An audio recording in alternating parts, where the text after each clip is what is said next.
This is Democracy Now!, democracynow.org, The War and Peace Report. I'm Amy Goodman with Nermeen Sheikh as we turn to Atlanta, where Mayor Andre Dickens announced Tuesday the highly contested $90 million police training facility known as Cop City is moving forward despite growing opposition and the police killing of a Forest defender. Just weeks ago, law enforcement officers, including a SWAT team, were violently evicting protesters who'd occupied a wooded area outside the center when they shot and killed longtime activist Manuel Terran, who went by the name Tortuguita. Police claim officers were fired on, though activists there dispute the account. The activists have been camping out in Weelaunee Forest for months to prevent its destruction. This is Atlanta Mayor Andre Dickens speaking Tuesday. Today, I am pleased to report that we have reached an agreement with DeKalb County to issue the construction permits and begin to move the project forward. My administration is aggressively committed to environmental protection. We have been uniquely focused on expanding our protected green spaces in the city. In my first year of office alone, the City of Atlanta and our partners acquired an additional 260 acres throughout the city to be used for parks and green space.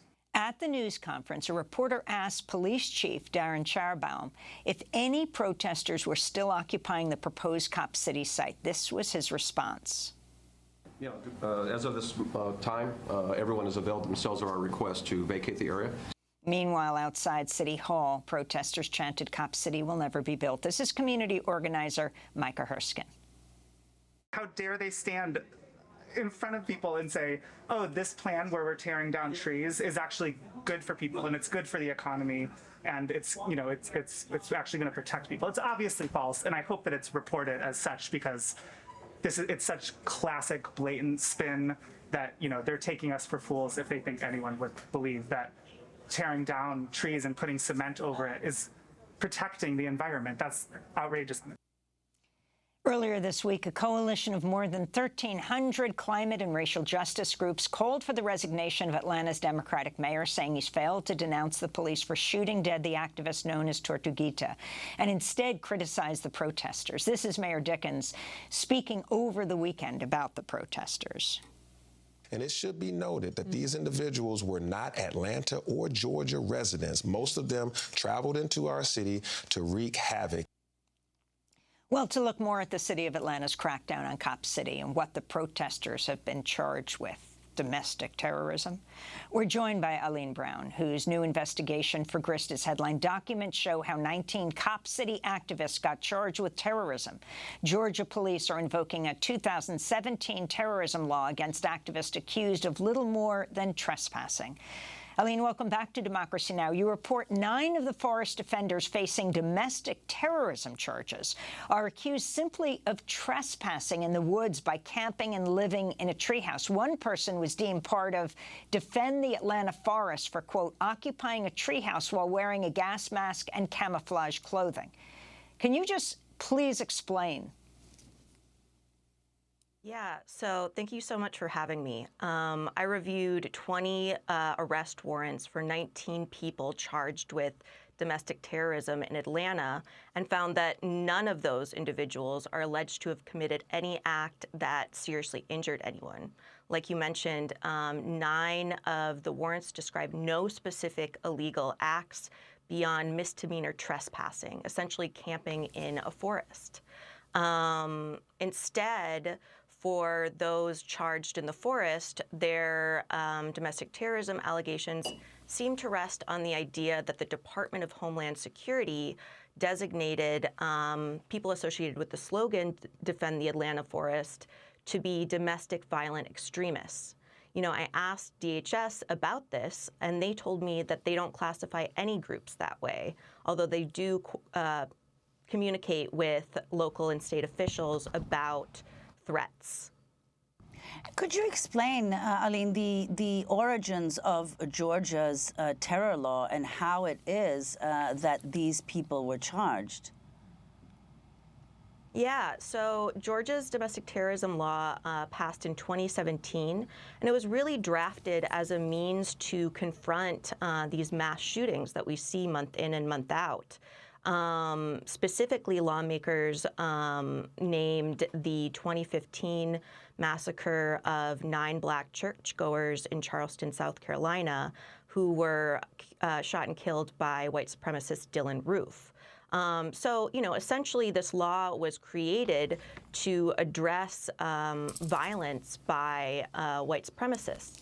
At the time, civil liberties groups really put out that this was going to be used instead against people expressing their First Amendment rights and marginalized communities. So it appears a version of that is what has come to pass, and this really serves as a warning signal to people on both sides of the party, lawmakers that have continued to suggest new domestic terrorism legislation is necessary to confront mass shootings. Roy Wood Jr. of The Daily Show on Comedy Central recently went to the Atlanta Forest to cover the movement to stop Cop City. We want to go to a clip. Hey, bingo. Y'all got bingo night? Yeah. Where's the Molotov cocktail station? Where's the gun training station? The majority of us just want to live in peace with each other. We work here on ourselves, and we do yoga, and we meditate, get massages here. Well, y'all get massages? You do yoga, meditate, stretch, and deal with your inner, like therapy. Yeah. That's Roy Wood Jr. of The Daily Show on Comedy Central. If only what was happening there was so funny. Alleen Brown, if you could take it from there, and also, if they face domestic terrorism charges, how many years in prison do they face? And does this make it easier, if the protesters are considered domestic terrorists, for SWAT teams to move in and, well, in the case of Tortuguita, to kill them? So these charges carry mandatory minimums of 5 to 35 years. So they're very serious charges. And, they really, a lot of people or attorneys are saying that they're legally quite flimsy. The law says that you have to commit a felony in order to be charged with domestic terrorism in Georgia. As we've talked about, a lot of these people are charged with misdemeanor trespassing. But the idea is that this may not be these charges may not be meant to stick.